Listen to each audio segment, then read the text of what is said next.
Hello friends, आप सभी का हमारे स्टडी क्लासेस पर स्वागत है। तो राजस्थान करंट अफेयर का आज अध्ययन करते हैं 18 सितंबर 2023। तो पहला क्वेश्चन, मिस इंटरनेशनल इंडिया 2023 बनी परवीना अंजना।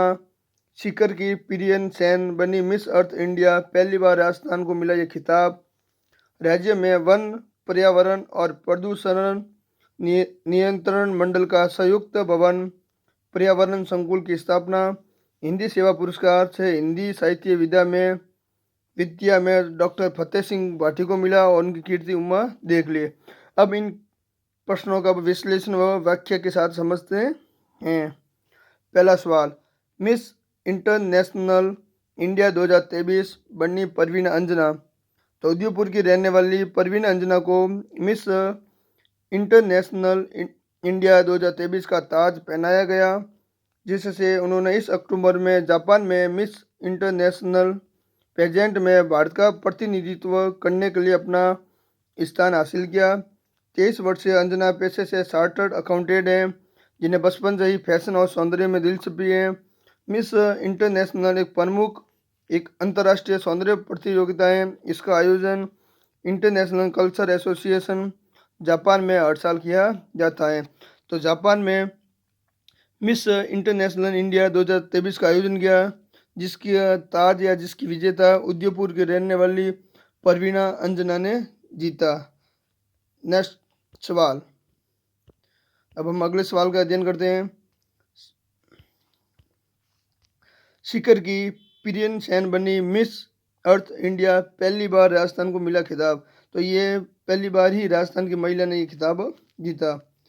प्रियन सेन ने मिस अर्थ इंडिया 2023 का खिताब अपने नाम किया। यह खिताब जीतने वाली राजस्थान की पहली महिला है। इस इवेंट का आयोजन डिवाइन ब्यूटी के दीपक अग्रवाल के द्वारा दिल्ली में स्थित जवाहरलाल नेहरू स्टेडियम में हुआ। प्रियन ने टॉप 16 फाइनलिस्ट के बीच में ये खिताब जीता। अपनी डॉक्टरी की पढ़ाई गवर्नमेंट मेडिकल कॉलेज कोटा से कर रही हैं। मिस अर्थ इवेंट का आयोजन दिसंबर में वियतनाम में किया जाएगा, जिसमें prion Sen Miss Earth India 2023 के रूप में इंडिया का प्रेजेंट करेगी। तो इस प्रकार की सीकर की रहने वाली प्रियन सेन ने मिस अर्थ इंडिया 2023 जीता। ये राजस्थान की पहली महिला है जिन्होंने ये खिताब जीता, मिस इंडिया।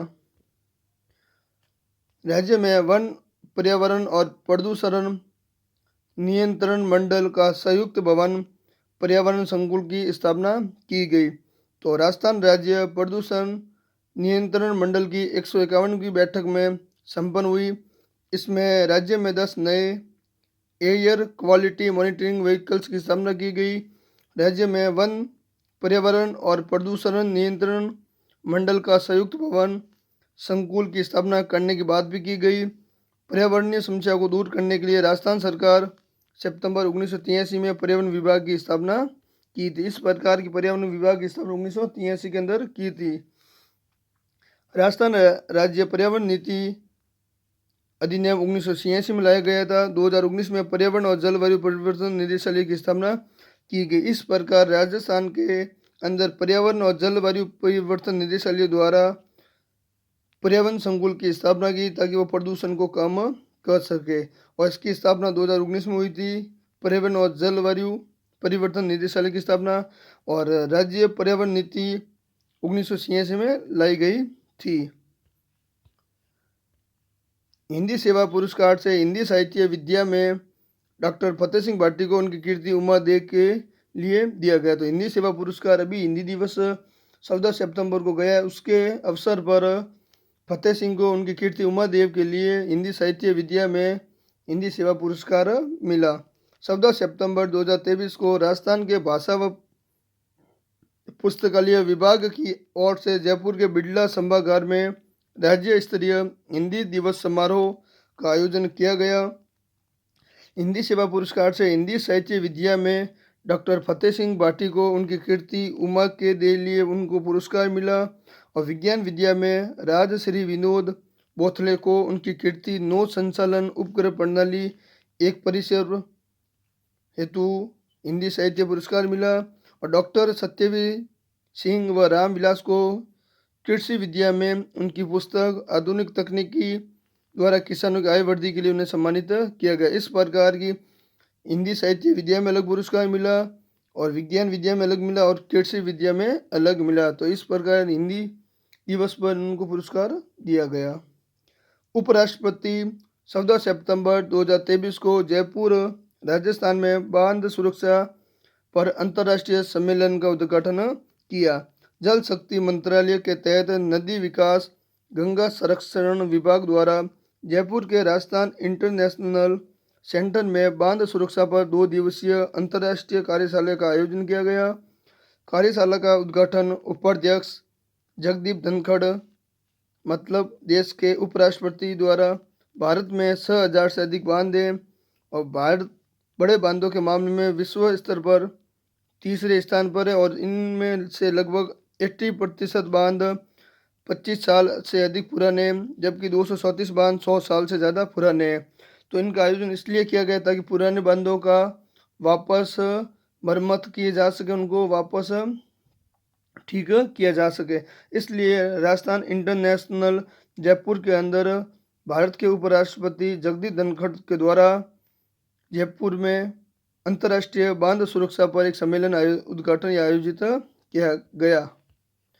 अब 5 सवाल हम करंट अफेयर का अध्ययन करते हैं और साथ साथ में एक योजना का भी अध्ययन करते हैं। तो आज की हमारी योजना रहेगी राजस्थान के मुख्यमंत्री चिरंजीवी श्रमिक संबल योजना।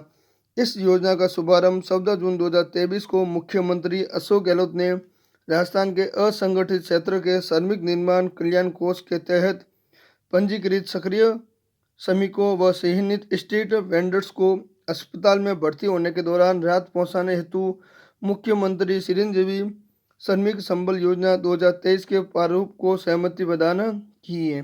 जो श्रमिक होते हैं ना, तो श्रमिक के क्या होता है कि जब वो ऑन ड्यूटी पर श्रमिक होते हैं तो उनके किसी प्रकार की लग जाती है या किसी प्रकार का एक्सीडेंट या घटना घटित हो जाती है, तो उस समय राज्य सरकार की हॉस्पिटल में 24 घंटे तक भर्ती रहने पर, न्यूनतम 24 घंटे जब भर्ती रहने पर उनको प्रतिदिन 7 दिन तक 200 रुपये उनको दिए जाएंगे। तो उनकी 25 से 60 वर्ष के सदस्य पंजीकृत सक्रिय श्रमिक को अस्पताल में भर्ती के दौरान अधिकतम 7 दिन की आर्थिक सहायता मिलेगी और योजना के तहत भर्ती के समय दैनिक मजदूरी समाप्त होने की स्थिति में श्रमिक के खाते में ऑटो डीबीटी भर्ती की अवधि या 7 दिवस जो भी कम हो के लिए प्रतिदिन 200 रुपये की सहायता देगी गवर्नमेंट।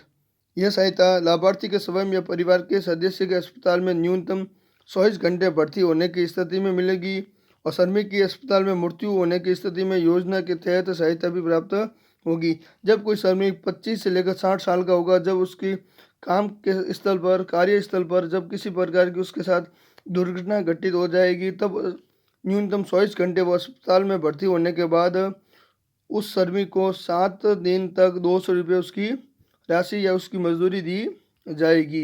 ये राजस्थान सरकार के द्वारा 14 जून 2023 को राजस्थान मुख्यमंत्री चिरंजीवी श्रमिक संबल योजना का शुभारंभ किया गया। अब हम पढ़ते हैं बूस्टर डोज। तो global youth woman rights champion award 2023 Jodhpur के रहने वाली कीर्ति भारती को मिला।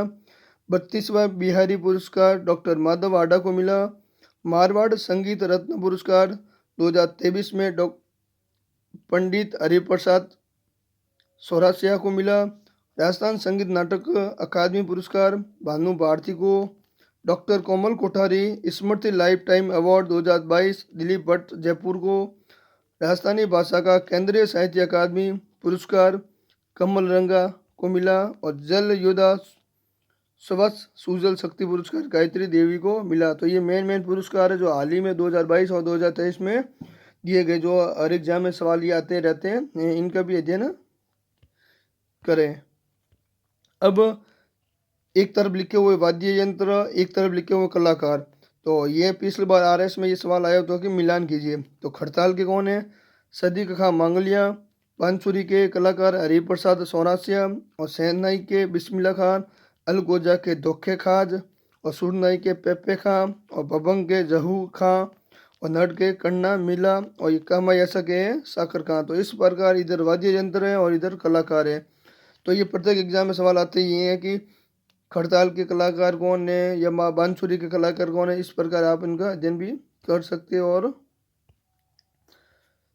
राजस्थान का नेहरू कहा जाता है पंडित जुगल किशोर चतुर्वेदी को, राजस्थान का लौह पुरुष दामोदर लाल व्यास को, राजस्थान का CR दास मुकुट बिहारी भार्गव को, और छिड़ावा का गांधी मास्टर प्यारेलाल गुप्ता को, शेर ए राजस्थान जय नारायण व्यास, शेर ए भरतपुर गोकुल जी वर्मा, और राजस्थान का चंद्रशेखर जोरावर सिंह को कहा जाता है। और ये अभी हाल ही में GI टैग मिले राजस्थान के 5 उत्पादों को, कुल 21 उत्पाद हो गए राजस्थान के अंदर। तो आपको मालूम होगा कि 16 मिला था सोजत की मेहंदी को, और 16 5 कितने हो गए, 21 हो गए। तो पिसवारी कला नाथ द्वारा राजसमंद को GI टैग मिला है। कोपतगिरी मेटल ग्राफ्ट उदयपुर की, उस्ता कला और कासिंदाकारी ये बीकानेर की है, और बंदेज शिल्प जोधपुर की है। लेकिन बंदेज शिल्प फेमस है जयपुर की है, लेकिन बंदेज शिल्प जोधपुर को GI टैग मिला। इस प्रकार राजस्थान के अंदर 31 उत्पादों को GI टैग मिल गया है। तो आप सभी का धन्यवाद हमारे वीडियो देखने के लिए, और सब्सक्राइब कीजिए हमारे चैनल को। और इस क्लास के अंदर आपको 5 सवाल करंट अफेयर के मिलते हैं, साथ में एक योजना भी मिलती है और बूस्टर डोज भी मिलता है, और उनमें 19 सवालों का अध्ययन किया जाता है जो एग्जाम में 100% आने की संभावना है। इस क्लास की PDF प्राप्त करने के लिए हमारे स्टडी क्लासेज को ज्वाइन कीजिए, और इस वीडियो को ज़्यादा से ज़्यादा शेयर कीजिए और लाइक कीजिए और कमेंट कीजिए। धन्यवाद।